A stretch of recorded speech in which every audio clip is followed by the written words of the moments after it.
main man behind the man that started Makina Motor Expo. A warm welcome for Zach Lucero.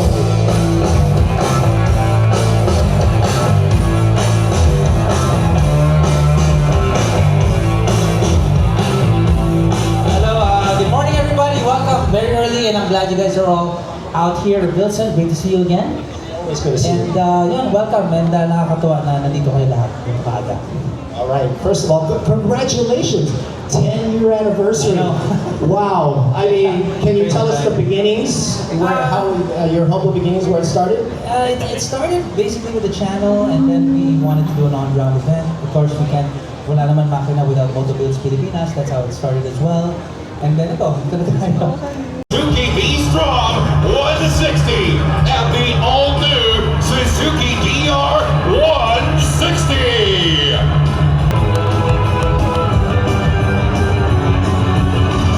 What an incredible unveiling!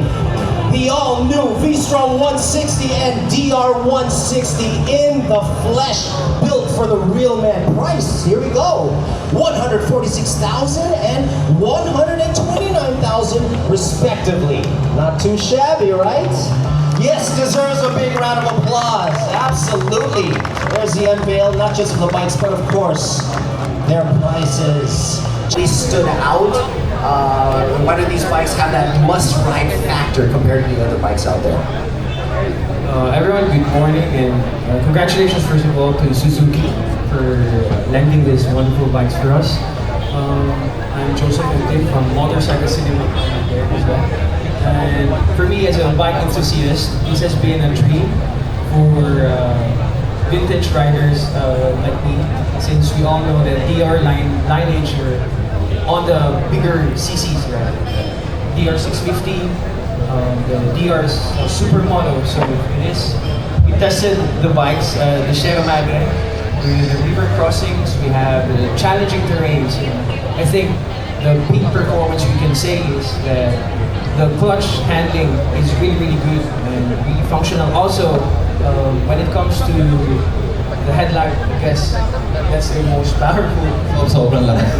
Sobrang lakas po ng headlight niya. As in, like, you don't need to change your headlights. The stock is really, really good. So, An impressive lineup up close. GSX S1000 GX, Gixxer SF155, Bergman Street.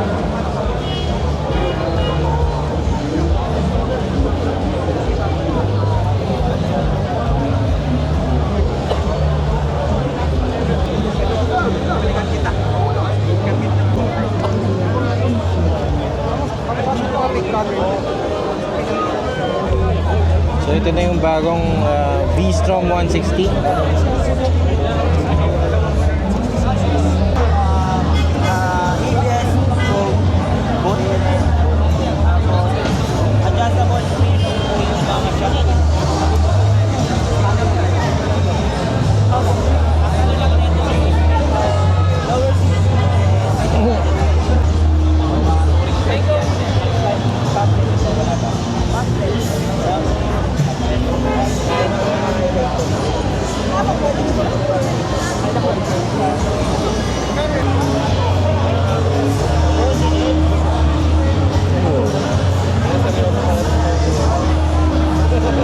Shit, sarap.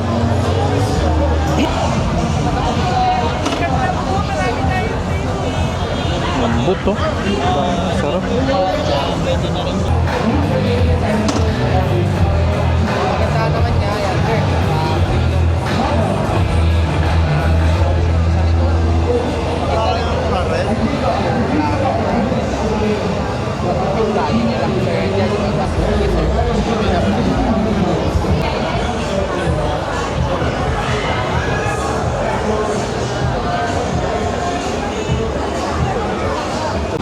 So ito naman yung yung black version nito. So black na kulay na V-Strom 160. Ganda oh. Pwede mo gawin siyang touring oh. Ganda. Nice. May bracket sila dito, ready nang lagyan oh. Ay hindi, iba pa yata ito. Pero pwede mo siya i-mount no. Ganda. Ito. Pwede pa dito, tank bag, lagyan mo. Ang kulang ng ano niya, nung cockpit niya, no, bilog. So, bali yan. Ito yung black version na merong pagka kulay blue.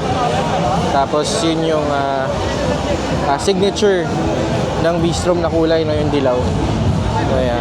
Papipiliin ako, I think yun. Kasi yun talaga yung signature.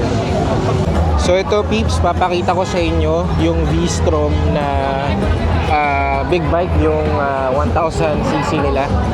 So ito yung itsura nun. So kanina nakita nyo yung V-Strom 160 na bagong release lang. Ngayon for reference, ito naman yung big bike version ng V-Strom 160. So parehong-pareho sila ng kulay. So ganun din yung yung itsura, no? So mas maliit lang talaga yun. Pero syempre mas maganda to dahil ito nga ay big bike and 1000cc siya. So ayan yung itsura niya. Ito yung harap. Parehong-pareho.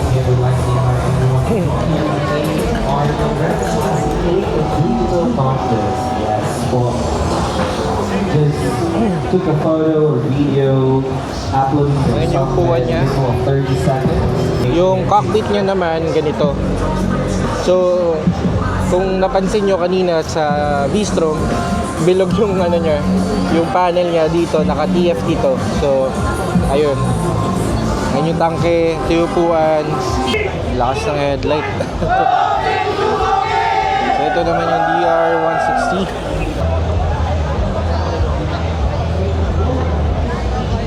Ito na, maganda, naka-rims.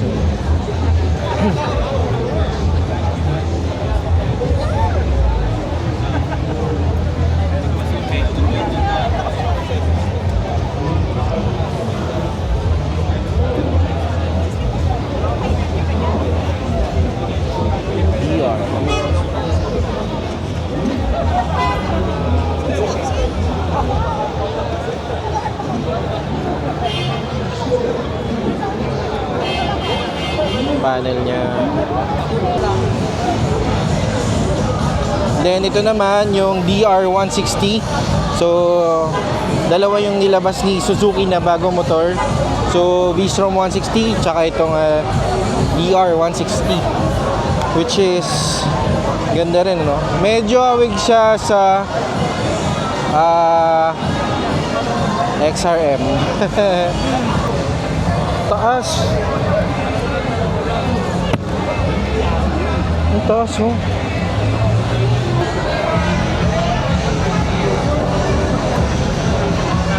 Mas mataas to kaysa sa V-Strom. Yung V-Strom, medyo flat-footed ako dito, tiptoe na ako. Tsaka mas matigas yung suspension nito compare sa V-Strom. Okay. Nice. Lenok TV, shout out sa'yo, subscribe kay Renaissance, always keep it cool, ride it always.